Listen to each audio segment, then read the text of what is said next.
एक प्रकार से तो ये शुभ समाचार है, लेकिन साथ ही में चिंता का विषय भी। अब किसकी चिंता सरकार? कैसी चिंता सरकार? कई बार व्यक्ति की उपस्थिति से अधिक उसकी अनुपस्थिति उस व्यक्ति का महत्व बढ़ा देती है। आप तो बड़ी समझदार हो, आप जाके कहो ना उस भिखारी से कि यहां से चला जाए, वरना कहीं ऐसा ना हो जाए कि अप्पा जी खाते खाते हरि ओम हो जाए।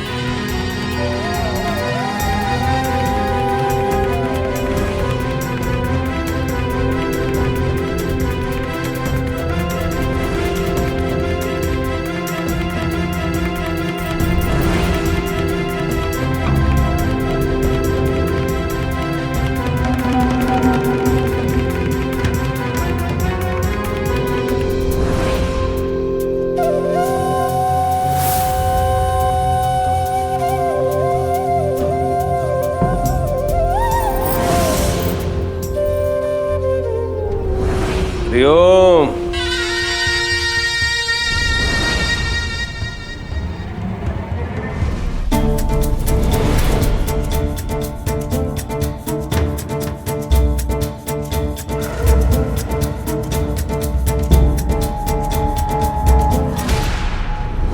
अगर मैं आपसे कहूँ तो क्या आप मुझे कोई चमत्कार दिखा सकते हो?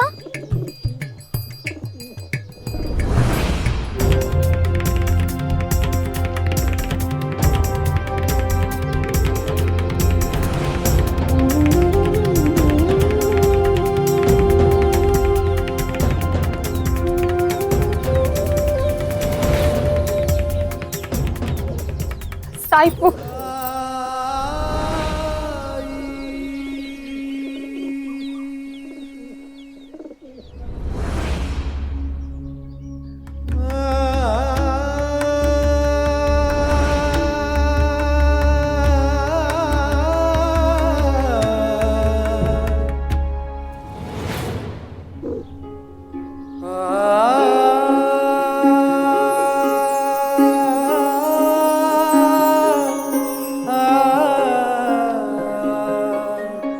चमत्कार हमारी इच्छाओं को पूरा करने का माध्यम नहीं बन सकता लक्ष्मी,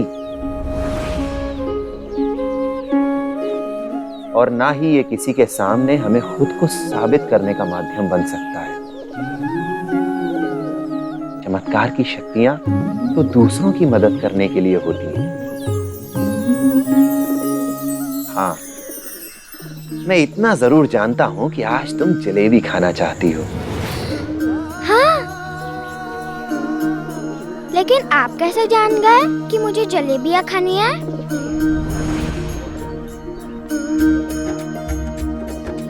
और कोई है जिसके पास आज बहुत जलेबियां हैं।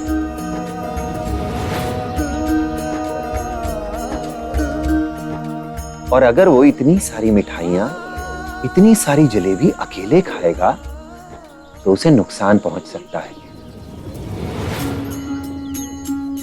और इस स्थिति में तुम उस भद्र पुरुष की मदद कर सकती हो। तो बोलो, तैयार हो? मैं तैयार हूँ। तो फिर बहुत सारी मिठाइयां खानी पड़ेंगी। इससे अच्छी क्या बात होगी?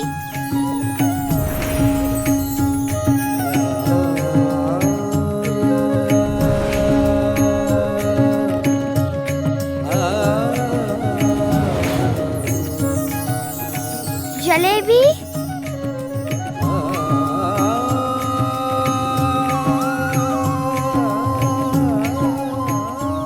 ये तो इतनी गरम है, करारी भी।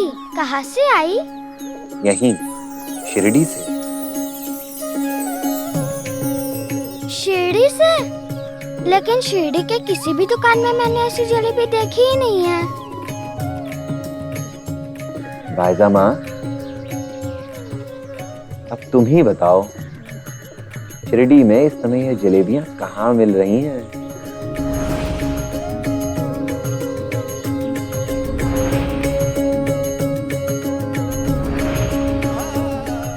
इसका मतलब कि साईं न सिर्फ मेरा दुख जानता है, बल्कि अप्पा जी की सहायता भी कर रहा है।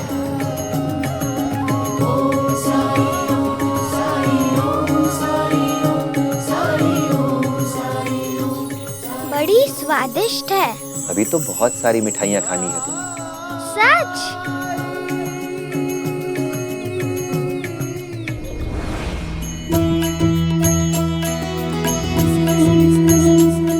लो, अब लड्डू खाओ। लड्डू?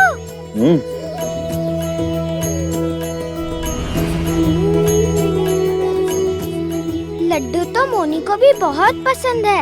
अरे, तुम सोच क्या रही हो? बुलाओ मोनी को भी, और हाँ, उसके सारे दोस्तों को भी बुलाओ। बहुत मिठाई खानी है। जाओ, जल्दी जाओ।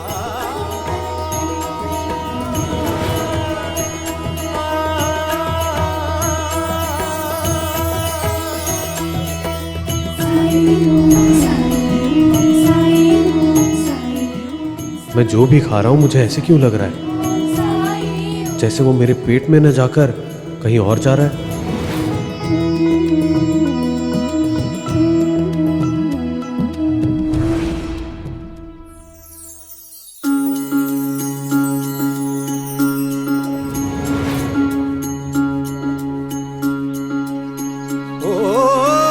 जब कठिनाई छाई तू ही याद आया, भटके राही को तूने रास्ता दिखाया, तूने भक्तों का बेड़ा पार लगाया, तेरी महिमा मेरे साईं कौन जान पाया। ओम साईं ओम साईं ओम साईं ओम साईं ओम साईं ओम साईं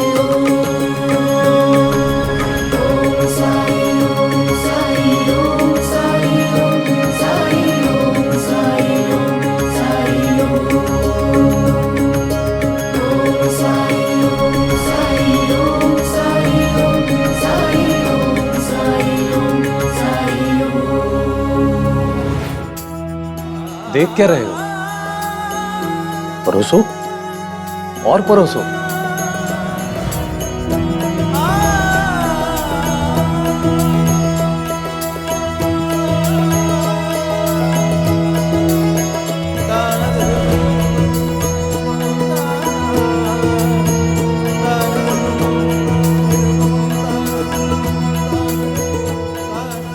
पूरा परोस दो।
परोसने में संकोच क्यों?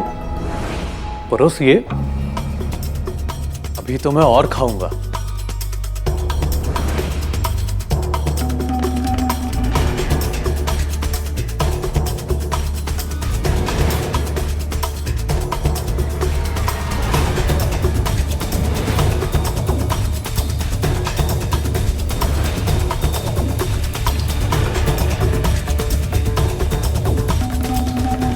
समाप्त हुआ? कोई बात नहीं, मुझे घर जाकर भी भोजन करना है।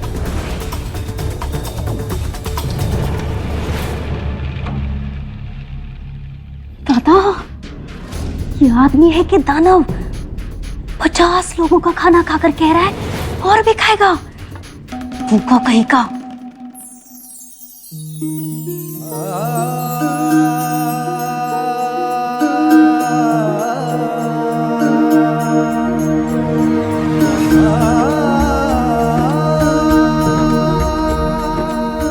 चलता हूं।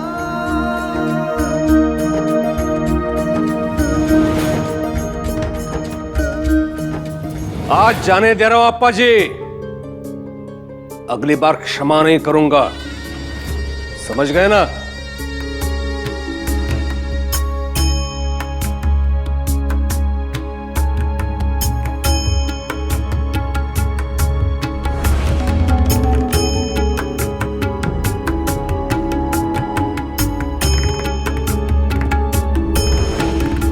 ये लड्डू ये लक्ष्मी खाएगी। बस बस, अब पेट फट जाएगा। अरे तो फिर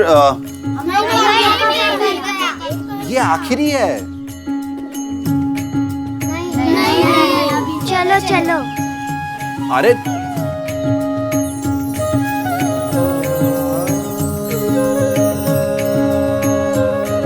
कोई बात नहीं भाई, जय श्री राम जी की इच्छा।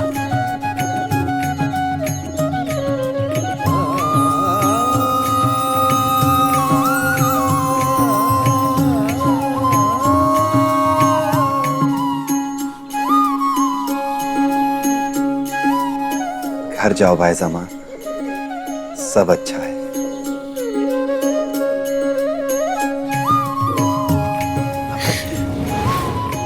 क्या भाईजामा, फिर वही, मैंने आपको समझाया था ना, अल्लाह मालिक।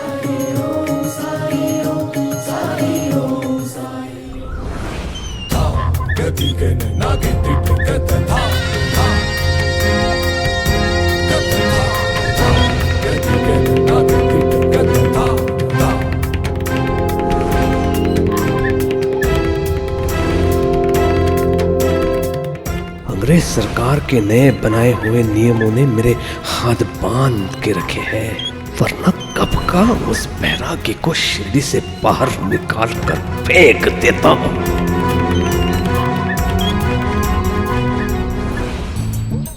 घर की सत्ता में अपनी पकड़ बनाने का ये मौका कैसे चूक सकती है ये चूताई। दादा, दादा, बोल। दादा आपको परेशान देखकर बिल्कुल अच्छा नहीं लग रहा है, लेकिन इतना कह सकती हूँ, जो कुछ हुआ है ना उसमें बिल्कुल भी आपकी गलती नहीं है। गलती तो खाना बनाने वाली की है।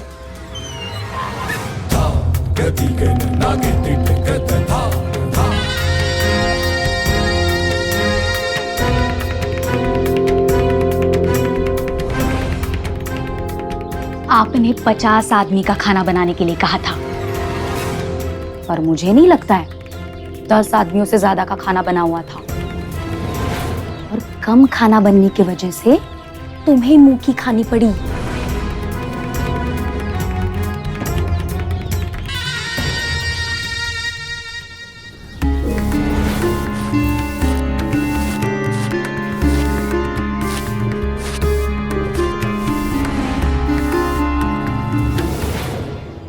अपने नन्हे नन्हे हाथों से और कितना काम करोगी?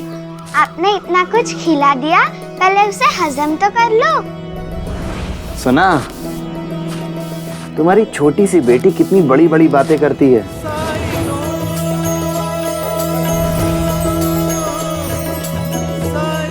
आई? कहाँ थी तू? कब से ढूंढ रही हूँ तुझे। मोनी नहीं बताती मुझे तो पता नहीं चलता तू यहाँ है। चल घर चल, सुबह घर से कुछ खा के भी नहीं निकली थी तू। आई, साई ने मुझे और मेरे दोस्तों को इतने अच्छे अच्छे पकवान खिलाए कि तुम सोच भी नहीं सकती हो। खाना वाना गिर गया था ना, वही साफ कर रही थी। साई का घर ऐसा गंदा थोड़ी ना छोड़कर जा सकती हो। इनसे पहले कभी नहीं मिली हो ना तुम। मुझे एक नया दोस्त मिल गया है। सरकार का आदेश है कि उस खंडर में रहने वाले बैरागी को आज से कोई भिक्षा नहीं देगा। आए? चल तू घर चल, बहुत देर हो गई है। आई, लेकिन साफ सफाई में पहले साई की मदद तो कर लो। नहीं तुम चलो यहाँ से। आई, मुझे साई की मदद करनी है। लक्ष्मी, सब कर तो दिया है तुमने, सब अच्छा तो है। देखो, तुम पर अन्नपूर्णा की कृपा हमेशा बनी रहे और दूसरों की मदद करने का ये जो जज्बा है ना, इसे कभी मत खोना।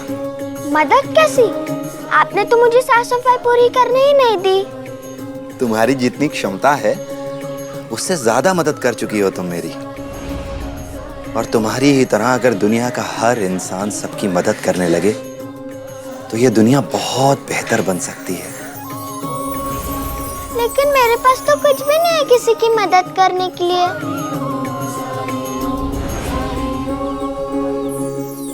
मेरी प्यारी गुड़िया, मदद करने की सबसे पहली सीढ़ी है नियत। नियत? नियत रखो, क्षमता अपने आप आ जाएगी। अंधेरे को चीरने के लिए किसी पहाड़ को तोड़ने की जरूरत नहीं होती। एक छोटा सा दिया जलाओ, अंधेरा अपने आप दूर हो जाएगा। उसकी रोशनी सब तरफ फैल जाएगी।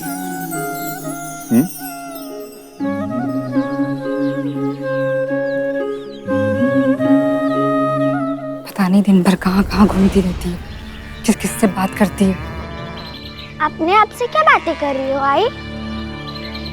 साई से मिलकर अच्छा लगा ना? उन्होंने मोनी को ठीक किया है, अच्छे इंसान होंगे, लेकिन जानती है ना, कुलकर्णी सरकार ने आदेश दिया है कि कोई भी उस फकीर की मदद नहीं करेगा। अगर किसी ने कुलकर्णी सरकार को बता दिया तो वैसे भी सब लोग मौका देखते हैं हमें परेशान कर। लेकिन साई तो इतने अच्छे हैं, उनको किसी से क्या बैर?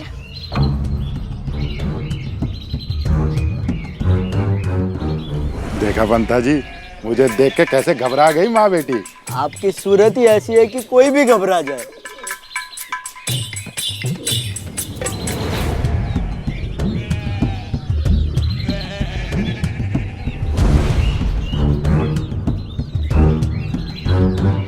चलिए सवाल कीजिए। सवाल? कैसा सवाल? नहीं पता? तो चलिए पीछे आइए। कहाँ से आ रहे हो तुम दोनों? साई के पास से।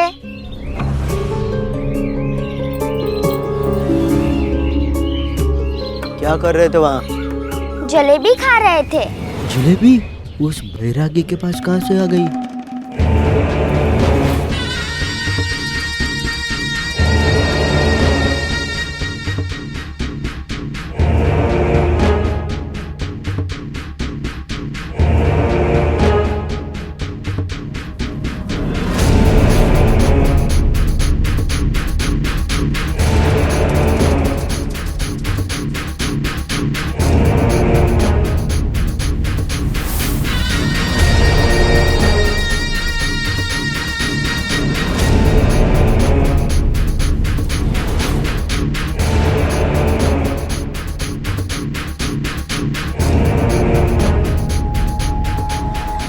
कितनी बनी थी जलेबी? 40-50। 40-50।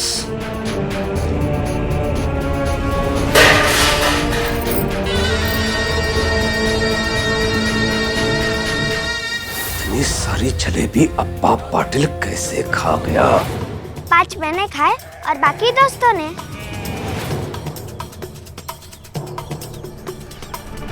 लेकिन जलेबी तो आज सरकार के घर पे भी बनी थी ना? सिर्फ जलेबी खाई या कुछ और भी? माफ करना, हमें देर हो रही है, बच्ची कुछ भी बड़बड़ाती है।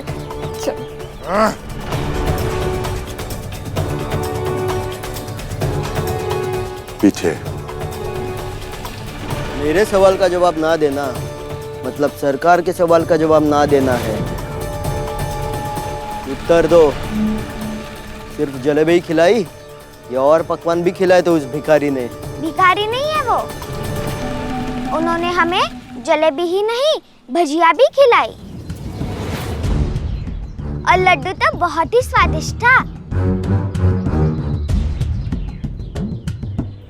भजियां और वड़ी कितने लोगों के लिए बनाई गई थी? 50 लोगों के हिसाब से बनाई थी। 50 लोगों का खाना अब्बा पाटिल पाटिल अकेला खा गया। असंभव, केवल असंभव। असंभव क्यों? मैंने कहा ना, साई के पास किसी भी चीज की कमी नहीं है। वो हर असंभव को संभव कर देते हैं। बड़ी, लड्डू, भजिया, जलेबी, ये सब अप्पा पाटिल खा गया। ये सब कैसे हुआ, कोई बताएगा मुझे? क्यों? तू सही कह रही है, इसने खाना कम बनाया है और अब ये झूठ बोल रही है।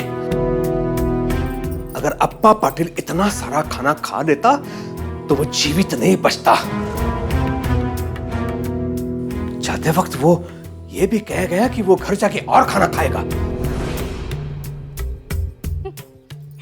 ये तो वैसे ही हो गया जैसे वो कुबेर के घर पहुंचे गणेश और सारा खाना अकेले ही खा गए। कुबेर का अहंकार जो टूटा था ना,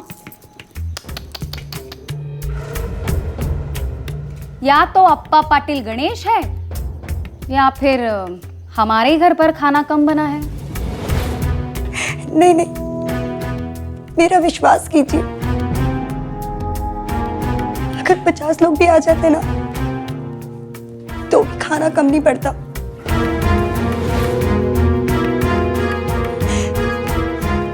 जरूर कोई और कारण है। क्या?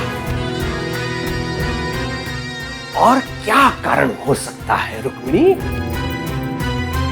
बता। अपनी फूल को किसी और पे थोपना चाहती है तू?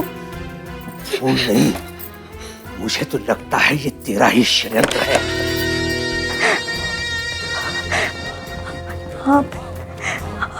आप ऐसे कैसे सोच सकते? सोच सकता हूँ? मैं देख रहा हूँ उस बैरागी के प्रति तेरे मन में बड़ी सहानुभूति है। उस दिन भी मेरे ना कहने पर तूने उसे भिक्षा दी। तेरे ही कारण उसने मेरा अपमान किया और तूने सोचा होगा कि कहीं अप्पा पाटिल पराजित हो गए तो उस बैरागी को शिरडी से जाना पड़ेगा, है कि नहीं? इतने अच्छे पति के पराजय की कामना करने वाली स्त्री तो राक्षसों में भी नहीं थी। लेकिन मनुष्यों में है छू, मनुष्यों में है। आप लोग गलत समझ रहे हैं मुझे। तो सही क्या है?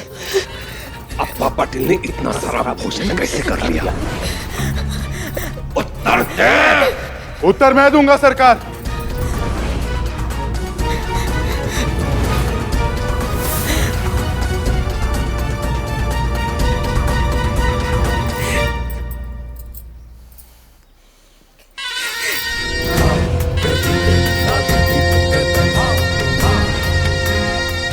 क्या उत्तर है? उत्तर दे। हाँ, उत्तर दो अंता जी। चलो पीछे हटो। आपके सारे प्रश्न, सारी दुविधाओं का एक ही जवाब है सरकार, वो बैरागी। क्या? हाँ सरकार, वो बैरागी।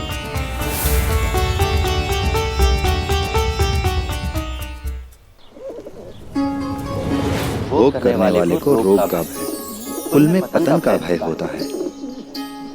धनी को राजा का भय और आत्मसम्मान वाले को दीनता और निर्धनता का भय होता है। बलवान को शत्रु का और रूपवान को बुढ़ापे का भय होता है। विद्वान को वाद विवाद का और गुणी को मूर्ख का भय होता है। शरीर को मृत्यु का भय होता है। इस संसार में हर चीज मनुष्य में भय पैदा करती है, बस सिर्फ वैराग्य ही है जो भय से पूर्णतः मुक्त है।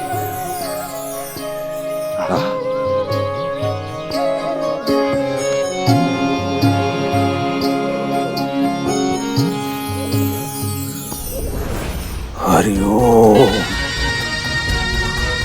उस बैरागी को नीचे गिराने की जितनी कोशिश कर रहा हूं, उतना ही मेरे सामने चुनौती बन के खड़ा होता जा रहा है। कोई और उपाय ढूंढना होगा। इस बैरागी पर नजर बनाए रखना। जी सरकार। और सुनो, वो खाने वाली बात घर से बाहर नहीं जानी चाहिए। खाने वाली बात? कौन सी खाने वाली बात?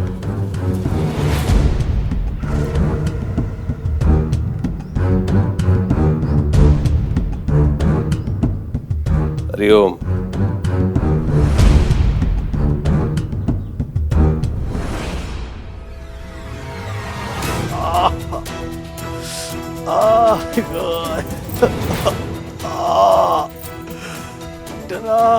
क्या खा लिया था जो इतना दर्द हो रहा है?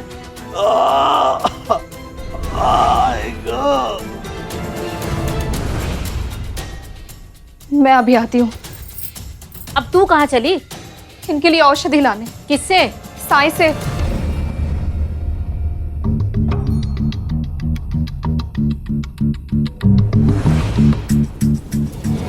साई से, जिसे पूरा गांव पाखंडी समझता है? आई उससे मेरे बेटे का इलाज करवाओगी? हाँ आई। तू कब बस, तेरे लिए तो आई वेड़ी है ना। और तू उस जादू टोने वाले से औषध मत लाना, समझी ना? इस गांव में एक ही वैद्य है और वो है कुलकर्णी सरकार। अरे दूर दूर से लोग आते हैं उनके पास से इलाज करवाने के लिए, और तू उस ढोंगी पाखंडी के पास से मेरे बेटे का इलाज करवाना चाहती है? कान खोल के सुन ले, औषधि आएगी तो सिर्फ कुलकर्णी सरकार से, समझी ना? भाईजाक का ये लो, तात्या का नया कुर्ता सिला दिया है। ये अप्पा जी को क्या हुआ? इनके पेट में बहुत दर्द है। काशीराम, सही वक्त पे आए हो। बाईजा के साथ जाओ, औषधि लानी है कुलकर्णी सरकार से। लेकिन आई कुलकर्णी सरकार की वजह से ही तो।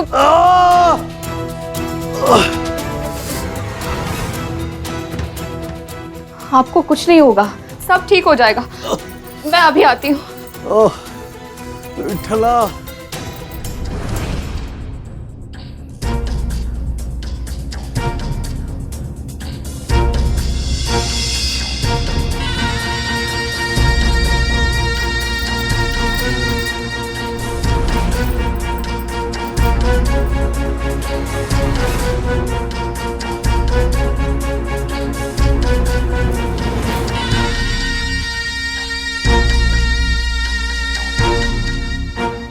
हरिओम।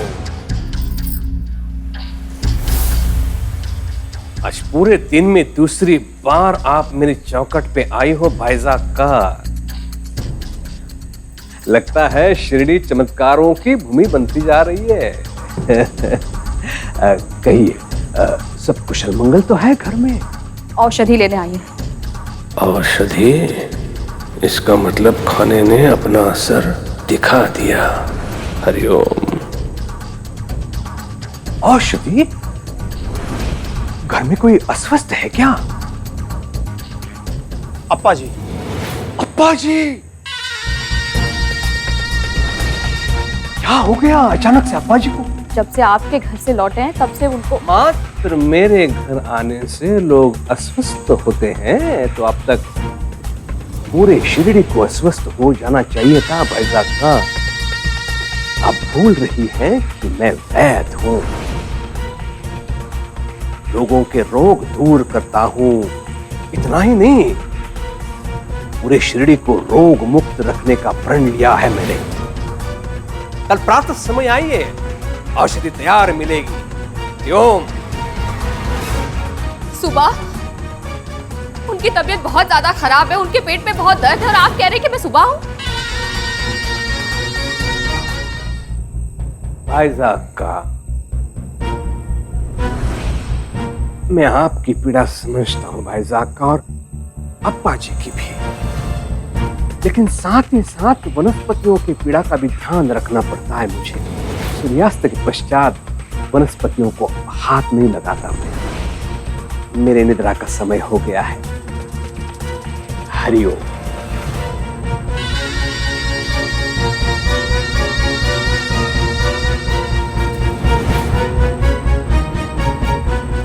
यदि वो पीड़ा में है तो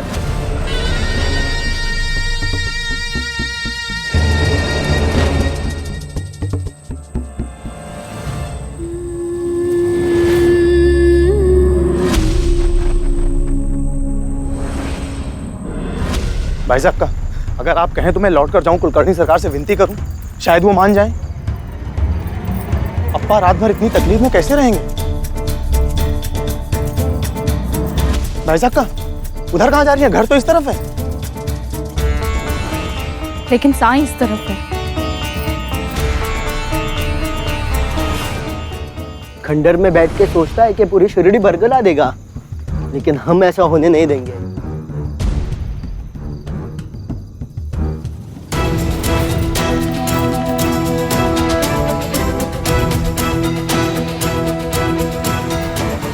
पंता जी, ये दोनों इस समय उधर किधर जा रहे हैं? ये रास्ता तो खंडर की तरफ जाता है। जरूर ये दोनों साई से मिलने जा रहे होंगे। पंता जी, ये बाईजाक का सरकार के आदेश को कभी मानती ही नहीं है। आज इसकी अकल ठिकाने लगाते हैं। मैं पीट दूं इन दोनों को।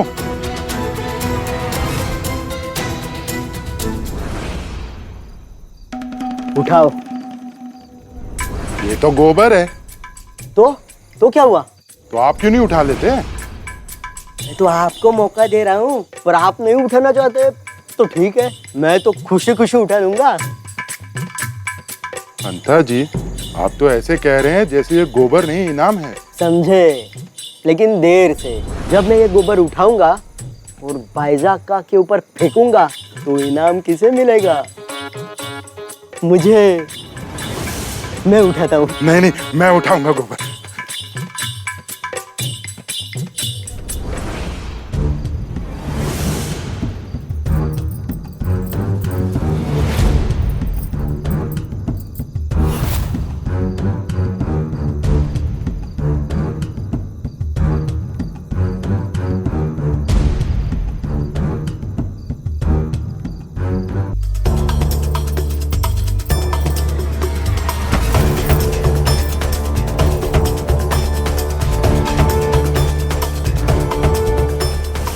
गोबर? कौन है वहां? किसने फेंका ये गोबर? हिम्मत है तो सामने आओ। चलो काशीराम, उनकी तबीयत ठीक नहीं है, हमें चलना चाहिए।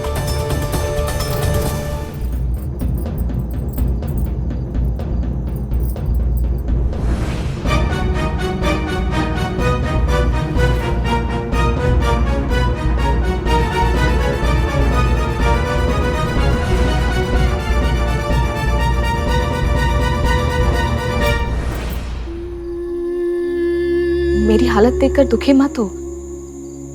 तुम तक पहुंचने के लिए तो मैं मुझ तक पहुंचने के लिए तुम्हें यहाँ तक आने की जरूरत ही नहीं थी बायजामा। जानती हूँ, लेकिन अभी अप्पा जी की तबीयत बहुत ज्यादा खराब है। अब इतना खाना खिलाया जाएगा तो तबीयत तो खराब होगी, पर बेफिक्र रहो बायजामा, इस संसार में हर कर्म का फल है। अच्छा किया तो अच्छा और बुरा किया तो बुरा। चाहे कोई कितना ही ताकतवर क्यों ना हो, पर कर्म के फल से मुक्त नहीं है। कोई बचना भी चाहे तो कर्म के परिणाम से बच नहीं सकता।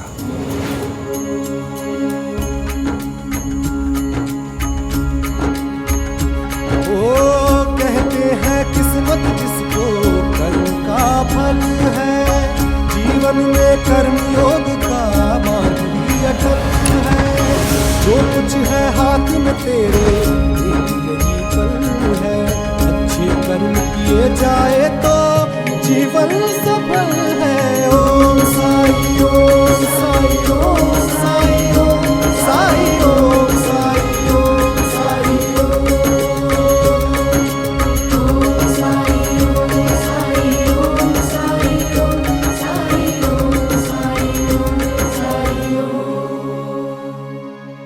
अप्पा जी के सिराने बैठकर ज्ञानेश्वरी पढ़ो, उन्हें आराम मिलेगा। तुम समझ नहीं रहे हो साईं, वो पीड़ा में करा रहे हैं, बहुत दर्द है उन्हें, और तुम कह रहे हो कि मैं उनके सिरहाने बैठकर केवल ज्ञानेश्वरी पढ़ूं।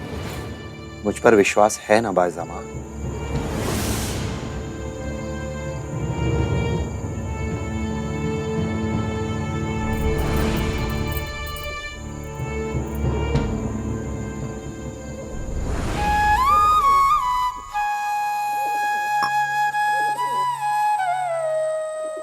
आस्था किसी सबूत की मोहताज नहीं होती, ये मैंने सुना था, लेकिन आज खुद महसूस करके देख रहा हूं। लोग सुनेंगे तो कहेंगे कि ये अंधविश्वास है। जहां दवा की जरूरत है वहां दुआ का सुझाव दे रहे हैं आप। लेकिन पता नहीं क्यों ऐसा लग रहा है कि अगर ये अंधविश्वास है तो हो। मैं भी विश्वास करके देखना चाहता हूं, जैसे बायजा अक्का ने किया है। अल्लाह मालिक।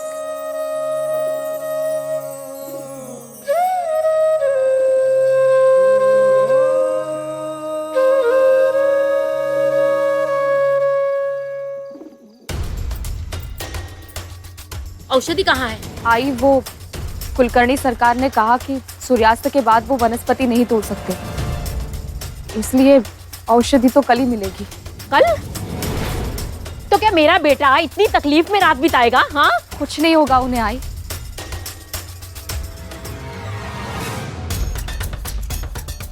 रुक, ये तेरी साड़ी पे गोबर कहाँ से लगा?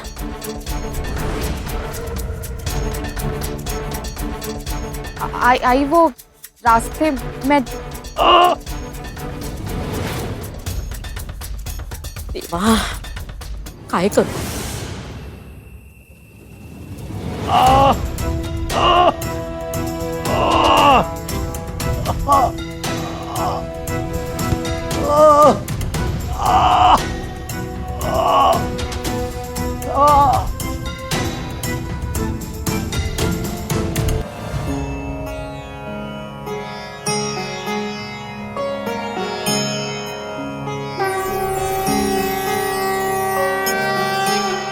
श्री गणेशाय नमः। ओम नमो जी आद्या वेद प्रतिपाद्या जय जय स्वसंवेद्या आत्मरूपा देवा तुची गणेशु सकलात्मति प्रकाशु मणे निवृत्ति दासु अवधारिजो जी।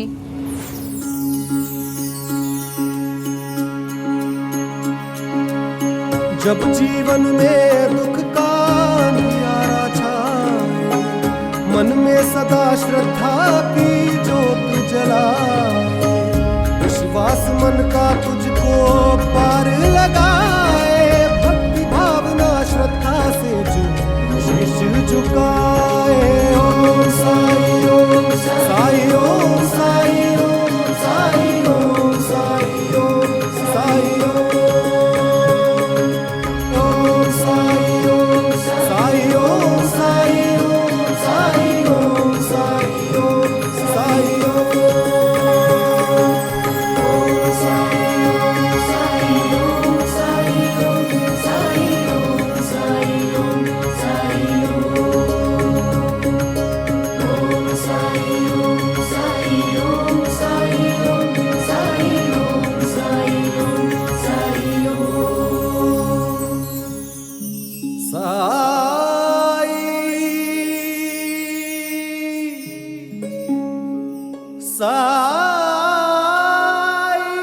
आपको ठीक तो लग रहा है ना?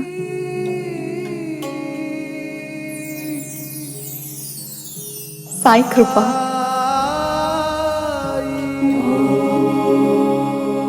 मुझे अभी तक नहीं पता कि तुम कौन हो, कहां से आए हो। पता नहीं तुम पर इतना विश्वास, इतनी आस्था क्यों है मुझे। लेकिन मुझे माँ कहा, पत्थर मारा तो मौनी का रोग दूर कर दिया। ज्ञानेश्वरी पढ़ने का मार्ग दिखाकर अब्बा जी का कष्ट दूर किया। ना ही तुम्हारी बात ईश्वर तक पहुंचती है। सबके रोग दूर करने आए हो तुम, शिरडी के लिए आशीर्वाद बनकर आए हो तुम।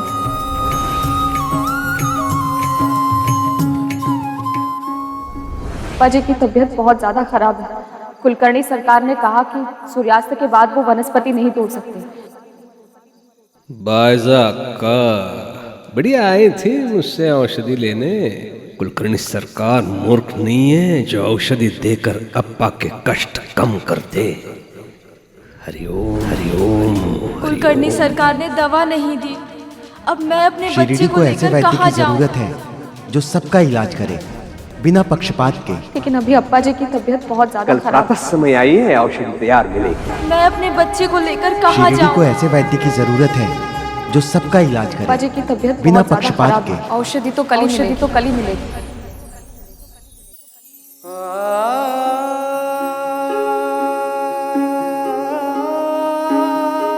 दर्द की दवा हो तो उम्मीद तो होती है, लेकिन जब दवा होते हुए भी उम्मीद न हो तो तकलीफ कितनी गहरी होती है, ये शिरडी के लोग ही समझ सकते हैं।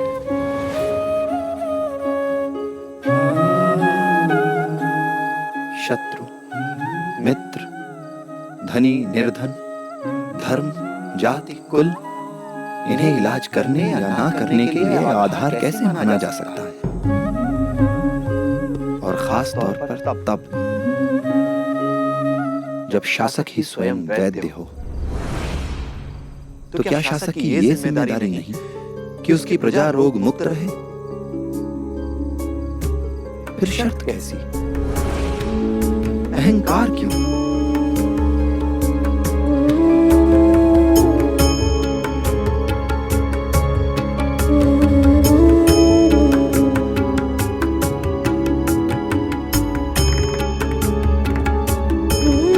शिरडी के लोगों को दवा मिले और जरूर मिलेगी।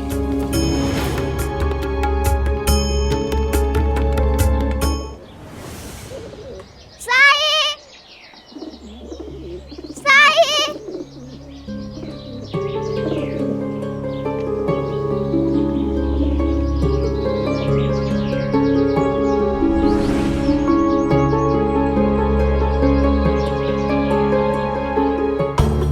साई कहाँ चले गए होंगे? झोला भी नहीं है उनका। गांव में जाके देखती हूँ।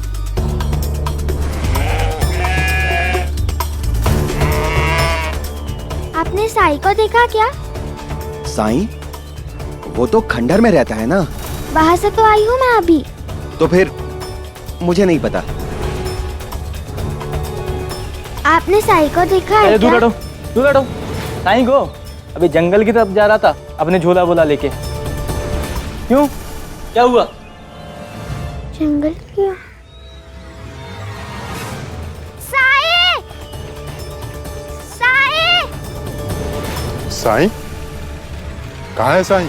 है नहीं, वो बुला रही है उसे। चलो उसके पीछे चल के देखते तो है हुआ क्या है आखिर। हाँ?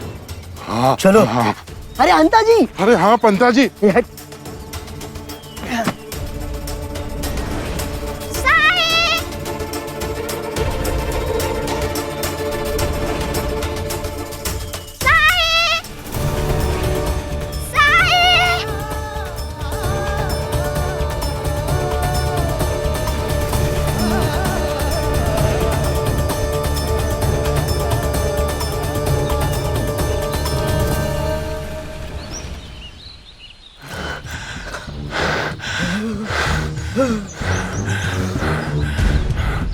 बस अभी और नहीं भागा जाता उसके पीछे।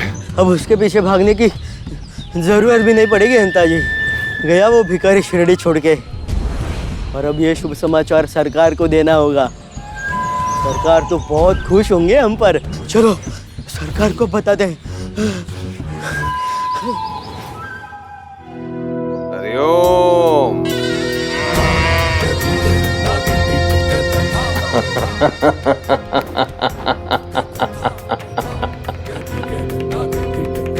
अंततः उसे शिरडी से पलायन करना ही पड़ा।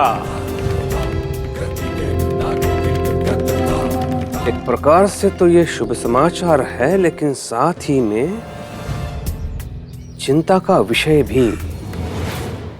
अब किसकी चिंता सरकार? कैसी चिंता सरकार? कई बार व्यक्ति की उपस्थिति से अधिक उसकी अनुपस्थिति उस व्यक्ति का महत्व बढ़ा देती है। इसलिए इससे पहले कि लोगों को उस भगोड़े का सत्य पता चल जाए, हमें लोगों का ध्यान किसी दूसरी दिशा में भटकाना चाहिए। वो कैसे?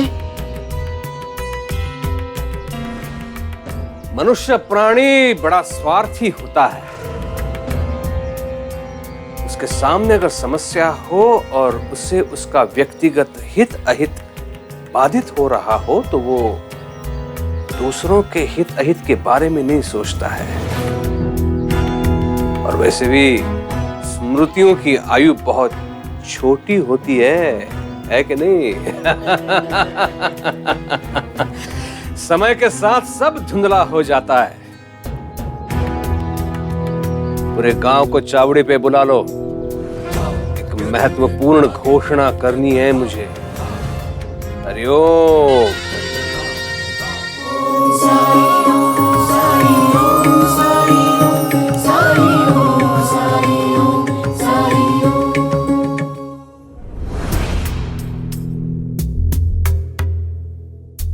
मैंने सुना है हमेशा के लिए चले गए हैं साईं। हाँ, कह तो रहे हैं लोग।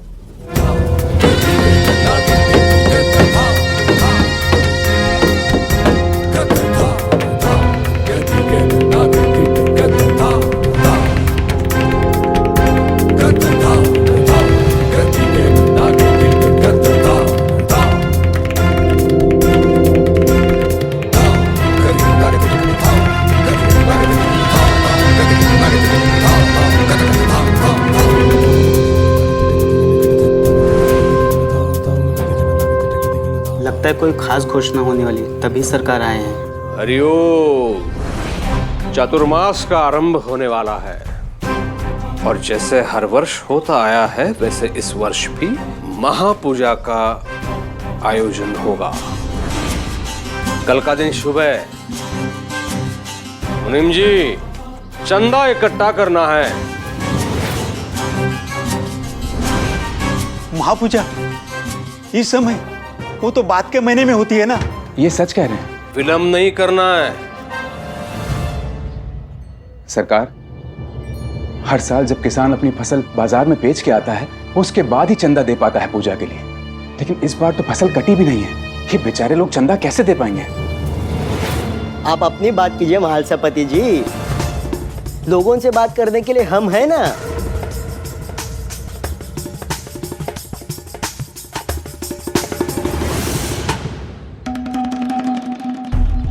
सरकार आप सबकी तकलीफों से परिचित है और इसलिए उन्होंने इसका समाधान ढूंढ लिया है। जो चंदा नहीं देगा उसे अपनी जमीन देनी होगी। कल तक का समय है आप सबके पास। कल तक? आप सब लोग मुझे ऐसे देख रहे हो जैसे मैं खुद के लिए मांग रहा हूं चंदा। चतुर्मास आ रहा है और केवल आपसे नहीं, इस गांव में रहने वाले हर व्यक्ति से लिया जाएगा चंदा, बिना पक्षपात के। और इस बार का सबसे बड़ा चंदा तो मैं खुद लेने जाऊंगा। हरिओम। आई ए, रुक। कहाँ घुसी आ रही है? मैं तो वो मैंने बुलाया था उसे आई उपलों के लिए। झिपरी, ये टोकरी वहां रख दो कोने में। सुन, इसे रोक कर रखा, मैं अभी आती हूँ।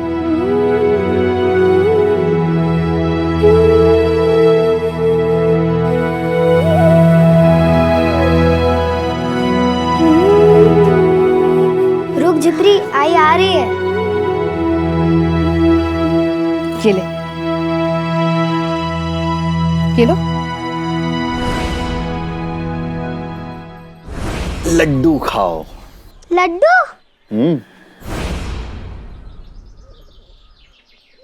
क्या हुआ? साई की याद आ गई। कल आपने देखा ना कितनी मिठाइयाँ खिलाई थी।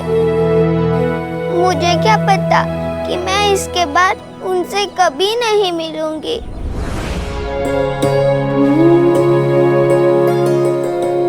क्यों? क्यों नहीं मिलोगी तुम साई से? क्योंकि वो सीढ़ी चढ़कर चले गए।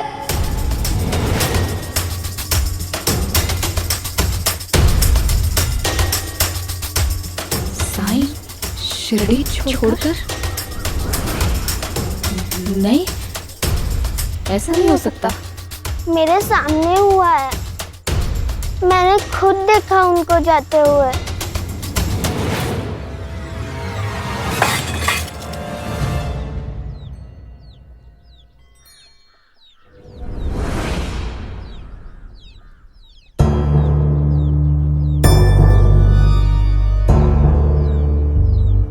मुझसे परेशान हो गए थे। उन्होंने सोचा होगा कि मैं उनसे फिर से कहूंगी चमत्कार दिखाने के लिए, इसलिए चले गए।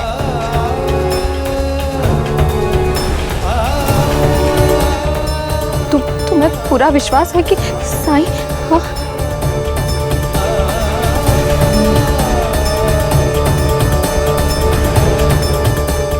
ए भाईजा,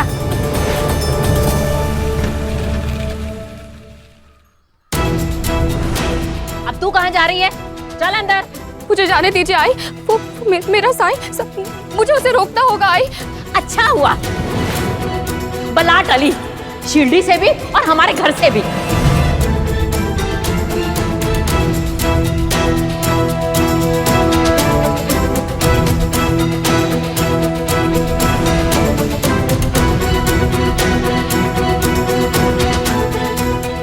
आप कहिए ना आई से मुझे जाने दे।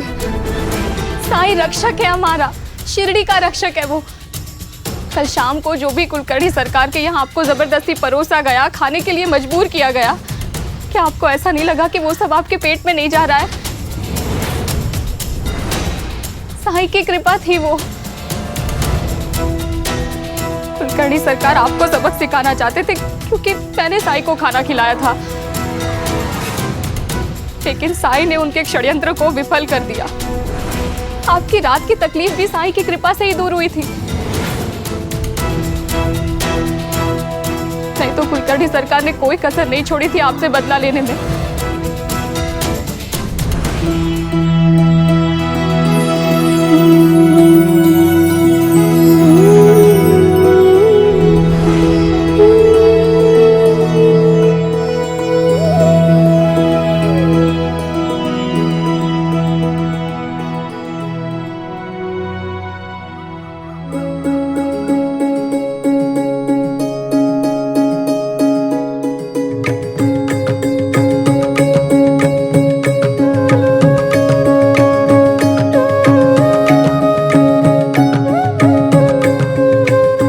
सृष्टि के पालनहार, आपको मेरी मदद करनी होगी। आपकी गोद में पल रही ये सभी जड़ी बूटियां, मुझे इनकी आवश्यकता है। आपकी गोद में पल रही ये सभी जड़ी बूटियां, मुझे इनकी आवश्यकता है। तो ये सब साई की वजह से हुआ है?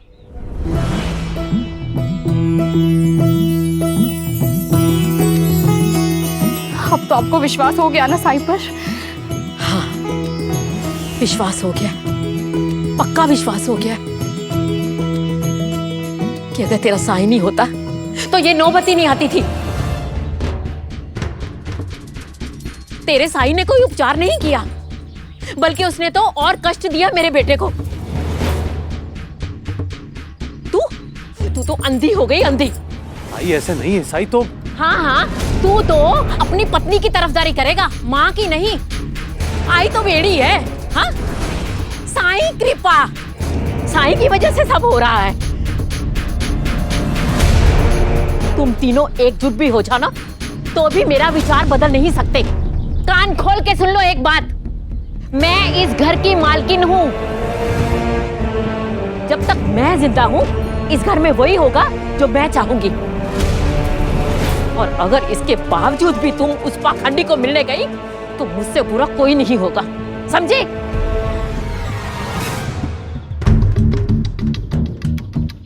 ए, तू यहाँ खड़ी तमाशा क्या देख रही है? हाँ, चल जा अपने घर जा।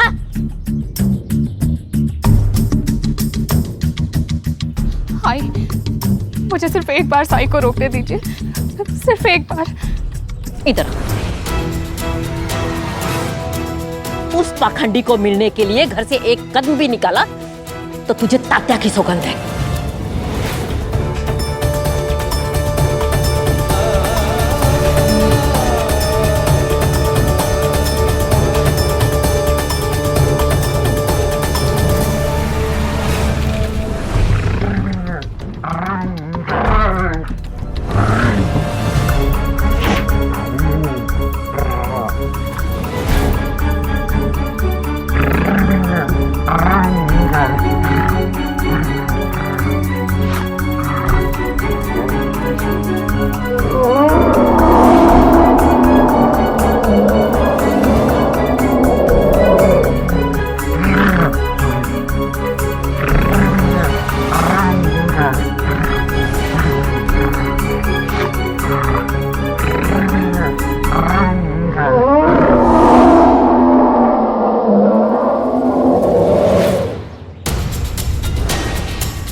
तात्या की सौगंध दे दी आपने मुझे,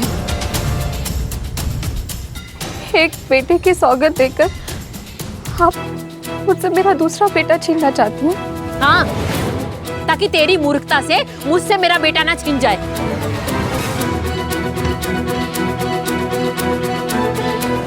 ए, तू क्यों खड़ी अभी तक? जा अपने घर पे।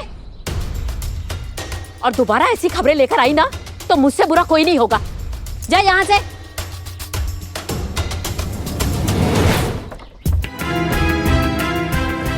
हरिओम। कल आप हमारे द्वार पर थे और आज हम आपके द्वार पर चले आए हैं।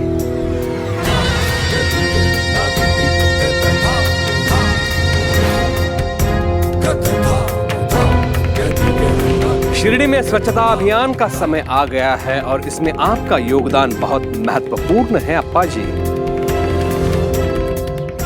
विश्वास है कि आप निराश नहीं करेंगे हमें।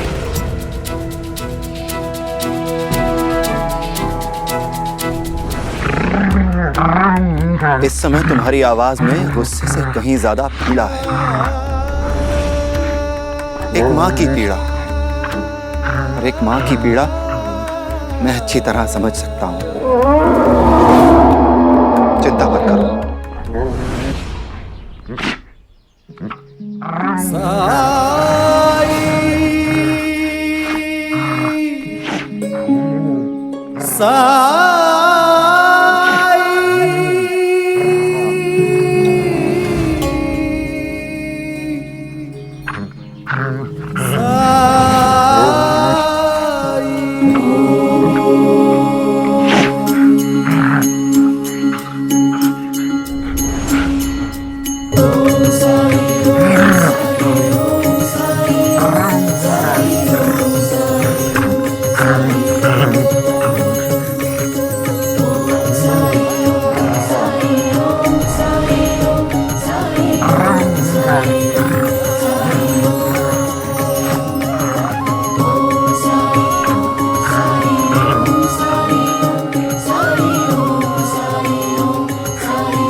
आइए। शिरडी में स्वच्छता अभियान का आरंभ हुआ है। आप सबका साथ चाहिए। आपका साथ होगा तभी तो शिरडी का उद्धार होगा। शिरडी की भलाई के लिए मैं और मेरा परिवार हमेशा समर्पित है। कहने वाले करते नहीं और करने वाले कहते नहीं अप्पा जी। शिरडी के भलाई के बारे में सोचते तो आप घर पर नहीं चावड़ी पे होते, पूरा गांव आया था। केवल आपका परिवार नहीं था। हरिओम। आना चाहता था, पर शायद आपको पता नहीं है कि मेरी तबीयत ठीक नहीं थी। हरिओम। शिरडी का वैद किसी के पीड़ा से अनजान।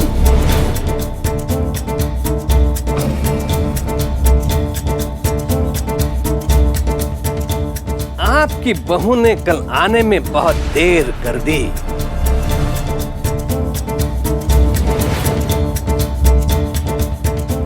लेकिन कुलकर्णी सरकार का वचन स्वयं लेके आ गया। औषधि दीजिए। कल प्रातः यज्ञ का भव्य आयोजन किया है। यज्ञ? अचानक? लेकिन उसके लिए मौशी मौशी मौशी गांव का शुद्धिकरण है, उसके लिए शुभ दिन की प्रतीक्षा क्यों है कि नहीं? शिरडी के कल्याण के लिए जो यज्ञ का आयोजन किया है उसके लिए महाप्रसाद बनेगा।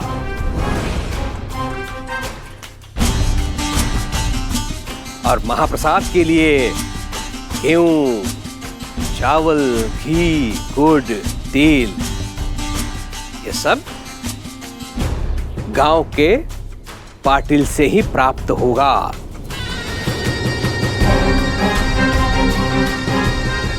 इसीलिए आपके पास चला आया। पर पूजा तो पूरे गांव के लिए हो रही है, तो सामग्री सिर्फ हमारे ही घर से क्यों? मौशी अब आप पूछेंगी शुद्धि पूजा क्यों है? क्योंकि गांव में अशुद्धि हुई है। अशुद्धि किसने की?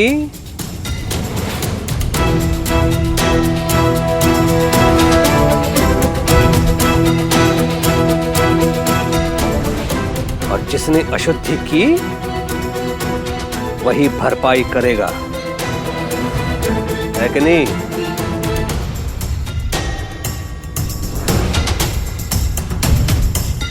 वो ढोंगी फकीर आया था ना गांव में, बड़ी कठिनाई से उसे भगा पाया मैं।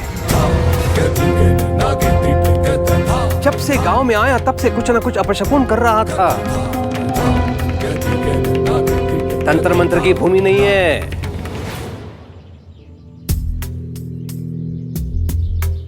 अप्पा जी, कहीं मैं कुछ अनुचित तो नहीं कह गया? यज्ञ के लिए आपको सामग्री भिजवा दूंगा। अरे आप कष्ट क्यों उठा रहे हो अप्पा जी, हम है ना। अनुमति दीजिए। अरे दे दी अनुमति। मुंह क्या देख रहे हो मेरा? अप्पा जी मना थोड़ी ना करेंगे। चलो चलो उठाओ सामान। चलो चलो। अरे अरे कहाँ कहाँ घर में घुसे चले जा रहे हो? अरे रुको, क्या कर रहे? रुक जाइए।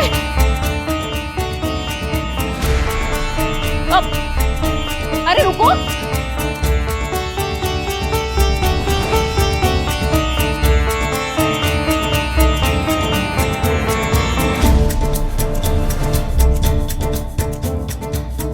रुको ना भैया।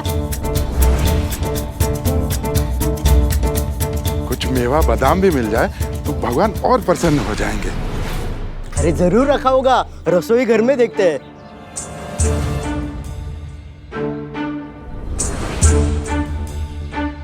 कहा था ना, अन्नपूर्णा का अपमान मत कर। देख लिया ना नतीजा, इतनी मेहनत से कमाया हुआ अनाज कैसे बाहर जा रहा है। भर भर के लेके जा रहे हैं। आई तो पागल है, ऐसे बड़बड़ाती रहती है। एक की करनी, सबको भरनी। सरकार मिल गया।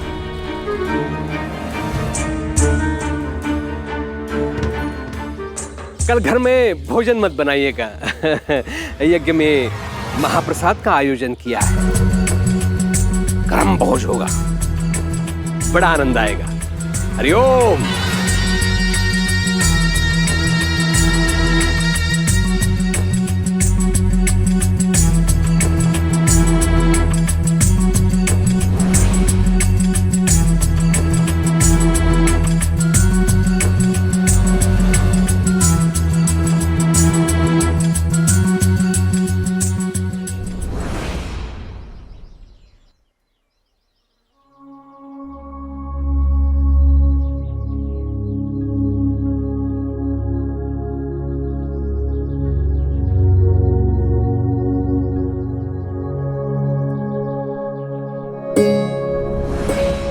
आई, क्या हुआ आई? वो हमारे घर से सामान ले गए, इसलिए रो रहे हैं? नहीं, गांव में कोई भी पूजा हो, तुम्हारी आई बहुत कुछ भेजती है खुशी खुशी। तुम्हारी आई इसलिए रो रही है क्योंकि इनका साई फिर से शिरडी छोड़कर चला गया, बिना कुछ कहे, बिना मिले। लेकिन साई ने तो वचन दिया था कि वो अब कहीं नहीं जाएंगे।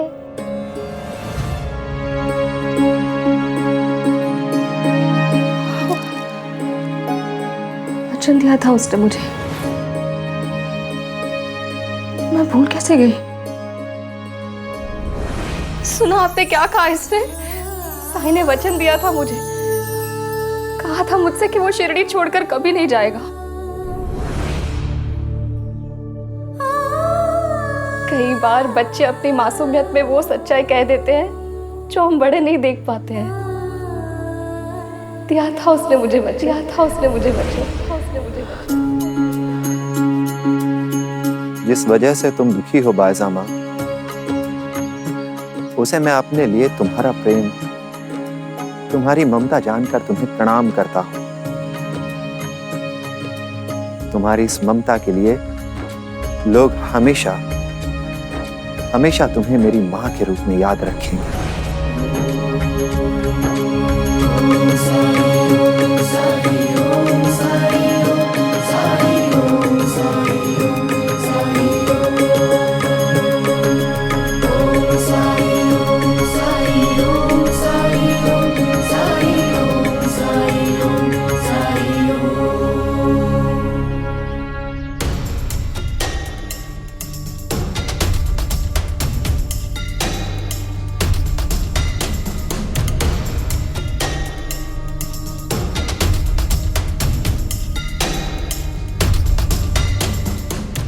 अवस्रजा वनस्पते देवदेवेभ्यो हवि प्रदातुरस्तु चेतनम्। अवस्रजा वनस्पते देवदेवेभ्यो हवि प्रदातुरस्तु चेतनम्। अवस्रजा वनस्पते देवदेवेभ्यो हवि प्रदातुरस्तु चेतनम्। अवस्रजा वनस्पते देवदेवेभ्यो हवि प्रदातुरस्तु चेतनम्। मेरा प्रणाम स्वीकार कीजिए साईं।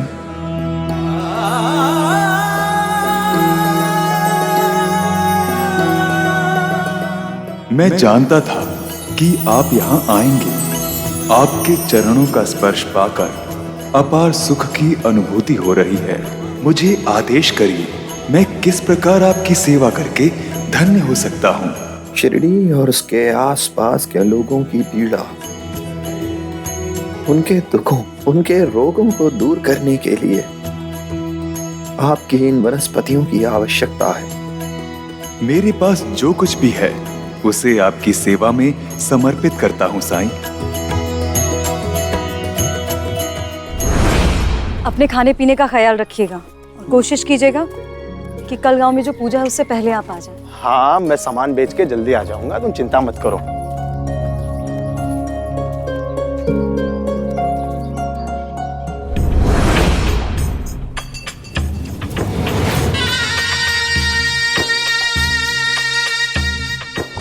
कहाँ चल दिए काशीराम? अहमदनगर में बड़ा बाजार लगेगा सरकार, वहीं जा रहा हूँ। अपने व्यापार की बड़ी चिंता है तुम्हें, शिरडी की कोई चिंता नहीं। सरकार, व्यापारी का तो धर्म है व्यापार करना। धर्म पर मुझे उपदेश दे रहा है तो काशीराम, यदि मैं चाहूं तो शिरडी के बाहर पैर नहीं रख सकता तो। क्षमा सरकार, आपको क्रोधित करना मेरा मकसद नहीं था। सरकार, यज्ञ के लिए जिस चंदे की मांग की गई है मैं आज शाम को ही भिजवा दूंगी सरकार।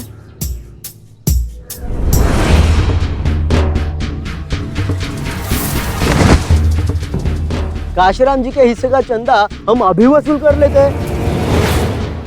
क्यों सरकार, क्या कहते हो आप? बहुत ही अच्छा विचार है। हरिओम। सरकार सरकार हरिओम। अभी के लिए इतना काफी है, बाकी का चंदा घर आकर ले लेंगे।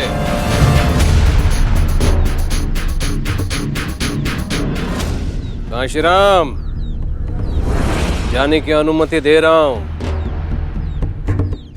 आकर भेंट देना ना भूलना, वरना बहुत दुखी हो जाऊंगा मैं। जी सर। हरिओम।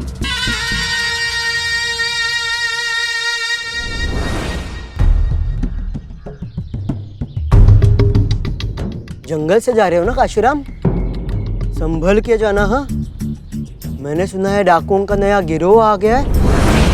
उन्हें जो भी सामान दिखता है लूट लेते हैं।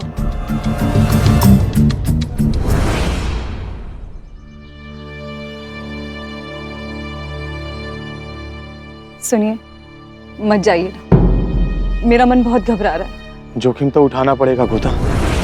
ये बाजार साल में एक बार ही लगता है, व्यापार करने का अच्छा मौका है।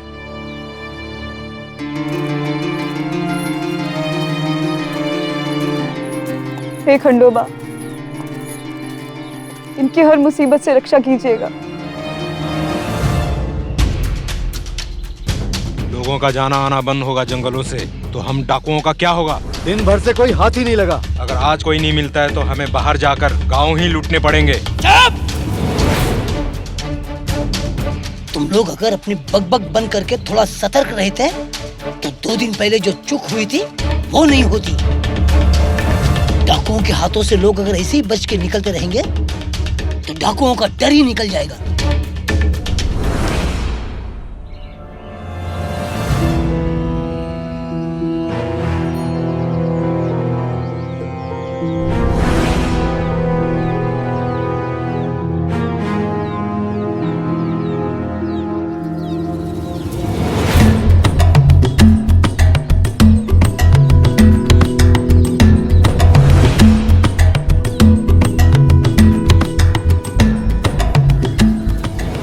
कहाँ जा रहे हो? आगे वो ही जा सकते हैं जिनके कर्म अच्छे हों। भेंट लाए हैं सरकार के लिए और आप लोगों के लिए भी। कर्म अच्छे नहीं है तो क्या हुआ अंता जी, अपने लिए भेंट तो लाए हैं ना। लाओ जाओ अंदर में, आराम से जाना। हाँ,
किसी ने उस बैरागी के बारे में बात तो नहीं की? नहीं सरकार, सबके दिमाग में तो अब पूजा और यज्ञ ही घूम रहा है। सबने चंदा जो दिया है। अरे ओ, मैंने कहा था ना, लोग बड़े स्वार्थी होते हैं, खुद पर आए तो दूसरों के बारे में नहीं सोचते हैं। आप महान हो सरकार, पूरे शिरडी के एकमेव पालनहार आप ही तो हो। हरिओम।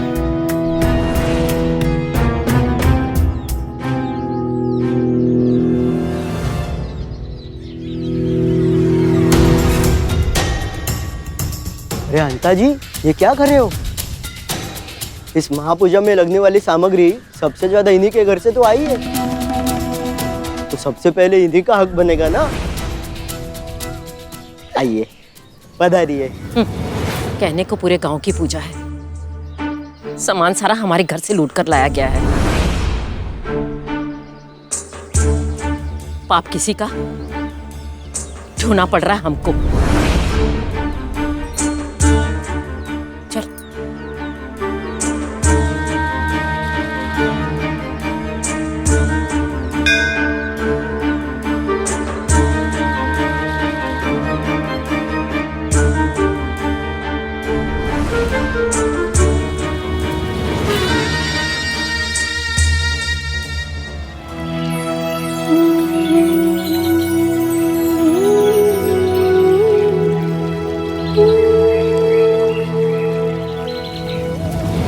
अपनी भूमि को पवित्र रखना हमारा धर्म है। तंत्र मंत्र जादू टोना करने वाले शिरडी से गुजरते रहते हैं, लेकिन शिरडी ने किसी को रुकने नहीं दिया। इस भूमि को शापित अपवित्र होने नहीं दिया, लेकिन समय के साथ साथ यहां अधर्म प्रबल हो गया।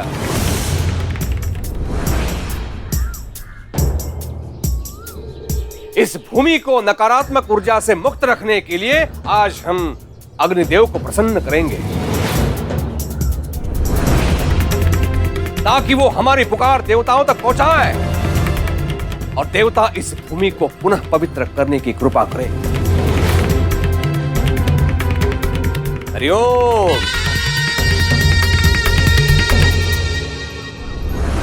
गांव वालों के सामने साईं का नाम नहीं ले रहे हैं, पर मुझे पता है आप किसकी बात कर रहे हैं। ना ही वो ढोंगी है, ना ही वो शिरडी छोड़कर भागा है। साईं ने मुझसे एक वादा किया था और वो वापस जरूर लौट कर आएगा।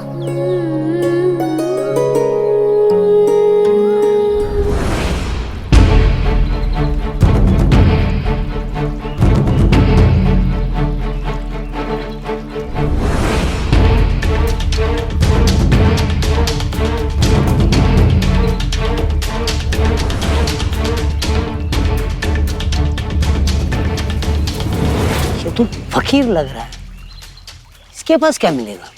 आजकल फकीर ही बहुत कुछ छुपा के रखते हैं। इसके पास कुछ ना कुछ मिलेगा, अगर नहीं मिला तो मरेगा बेचारा। इसे मारकर क्या फायदा? भाई, लोगों में यह चेतावनी जाना जरूरी है कि जब भी डाकू मिले उससे बचने के लिए उनके हाथ में धन होना चाहिए। इसके बाद कोई भी यहाँ से गुजरेगा खाली हाथ नहीं गुजरेगा। चलो।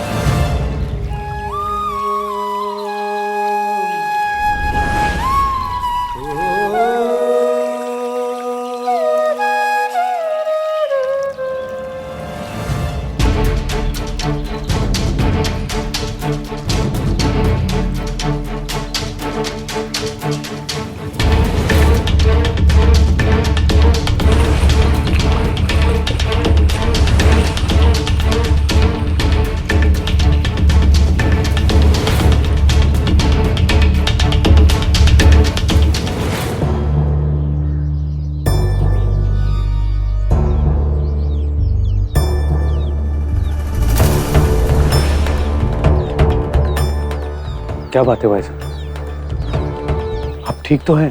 पता नहीं, अजीब सी बेचैनी हो रही है। ऐसा लग रहा है जैसे कुछ बुरा होने वाला है।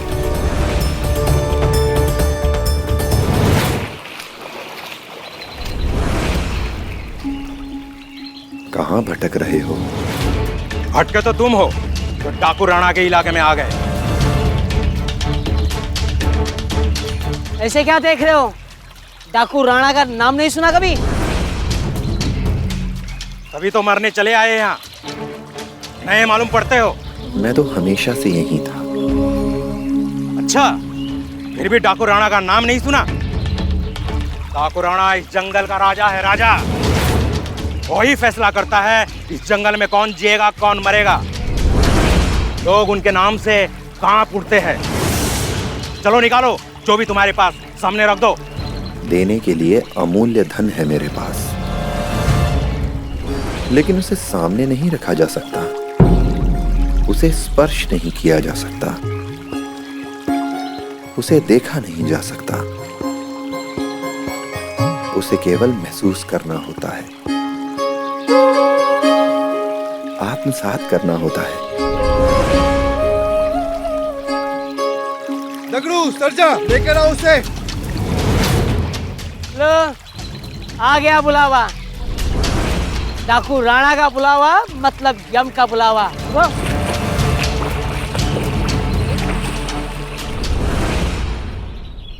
पूजा की तैयारियां हो चुकी हैं, आइए आसन ग्रहण कीजिए।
नहर किनारे फेंक दो इन दोनों को। जानवर पानी के साथ साथ खाना भी खा लेंगे।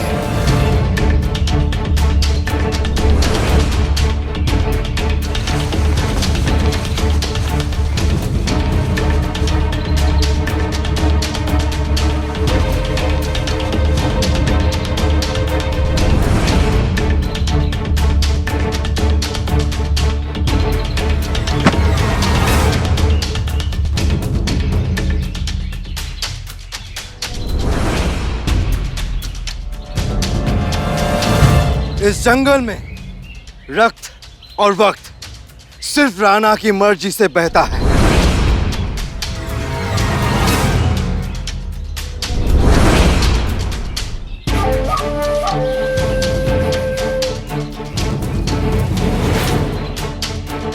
आंखें नीचे कर।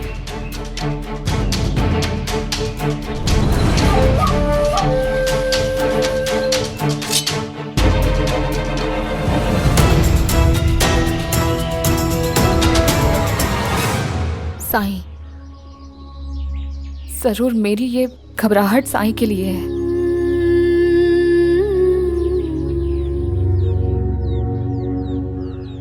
हे खंडोबा, मेरे बेटे की रक्षा करना।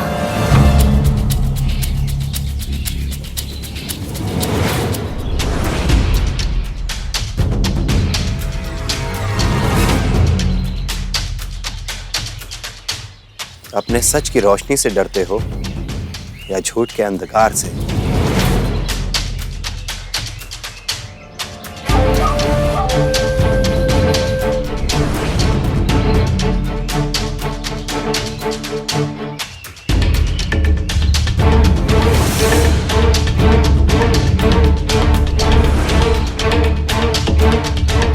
ना तू बुद्ध है और ना मैं अंगुलीमाल।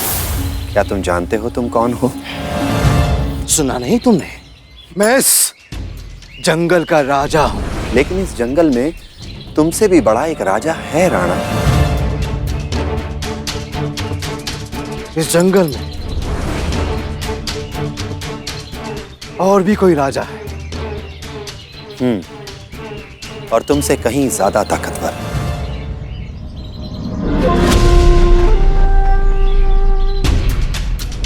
अगर ये बात सच हुई तो मैं तुम सबको मार दूंगा। नहीं नहीं सरदार, ऐसा हो ही नहीं सकता। इस जंगल में आपके सिवा कोई दूसरा राजा हो ही नहीं सकता।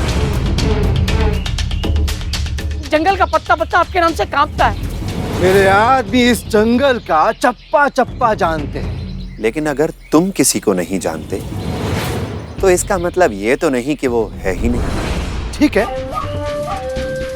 तो आज मिलवाओ मुझे। कहाँ है वो? यहीं, हमारे बहुत पास।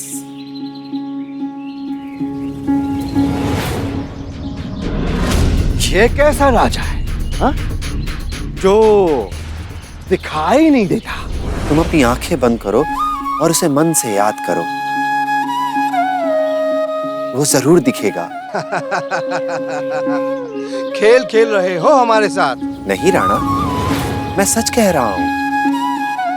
तुम अपनी आंखें बंद करो और उसे मन से याद करो, वो जरूर दिखेगा। ठीक है, तेरे मरने से पहले ये खेल भी खेल लेता, बहुत मनोरंजन होगा।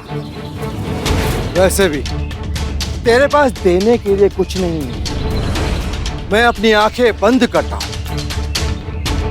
मेरे मन की आंखों में अगर वो राजा दिख गया तो बहुत अच्छा, लेकिन अगर वो राजा नहीं दिखा तो मैं तेरा गला काट दूंगा।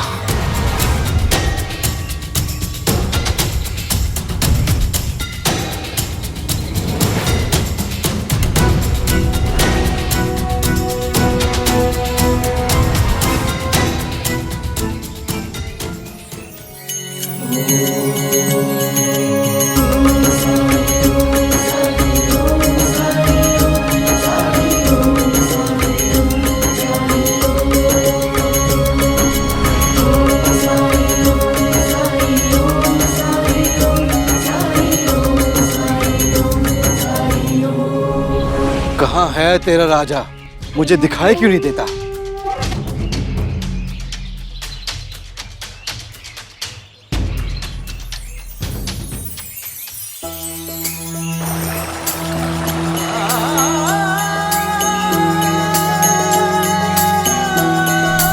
लगता है मुझसे डर कर छुप गया है, सामने नहीं आ रहा।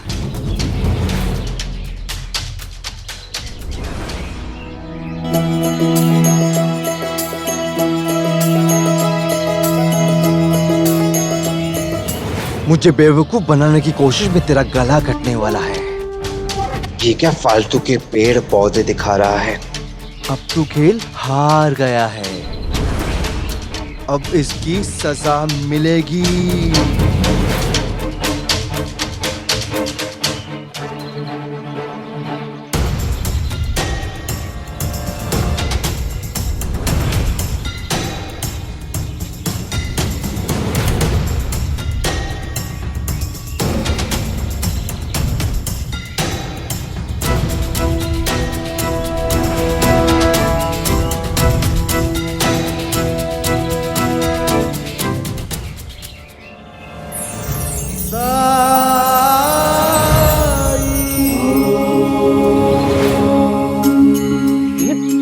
ये फकीर तो ऐसे खड़ा है जैसे ऐसे कुछ हो ही नहीं रहा है।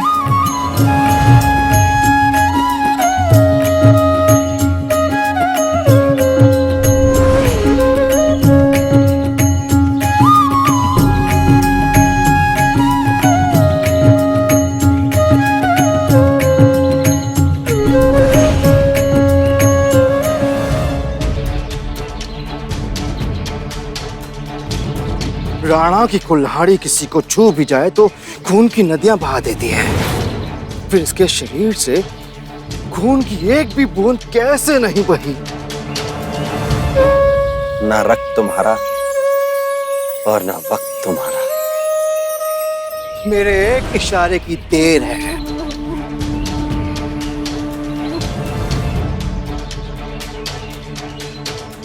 अब बोल, राजा कौन? शस्त्र की धार पर जो राज करे उसे राजा नहीं कहते राणा। राजा तो वो है जो अपनी प्रजा की सेवा करे, उनकी रक्षा करे, भयभीत नहीं बल्कि अपनी प्रजा को भय मुक्त कर दे। उनसे कुछ ले नहीं बल्कि अपना सब कुछ अपनी प्रजा को दे दे।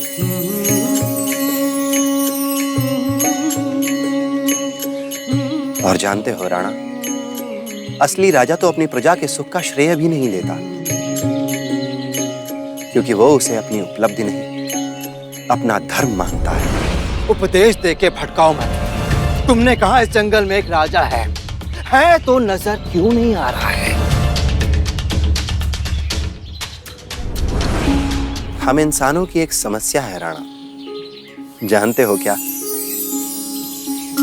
हम वही देखते हैं जो हम देखना चाहते हैं। जब तुमने जंगल के इस राजा को देखना चाहा, उसे ढूंढना चाहा, तो तुमने अहंकार की नजर से देखा, नफरत की नजर से देखा, चुनौती की नजर से देखा।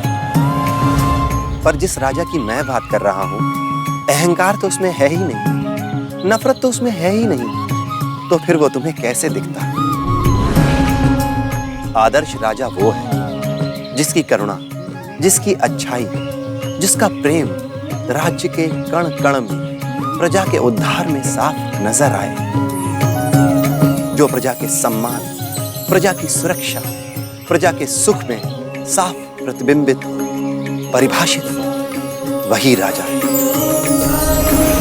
इसीलिए जब तुमने जंगल के इस राजा को देखने की कोशिश की, तो वो तुम्हें इस जंगल के पेड़, पौधे, पक्षियों के खिलते हुए चेहरों में नजर आए, उनके रूप में नजर आए। और तुम इस जंगल के देवता, वन देवता की महिमा को देखकर भी देख नहीं सके। बताओ राणा, दोष किसका है? देखने वाले का या दिखाई देने वाले का?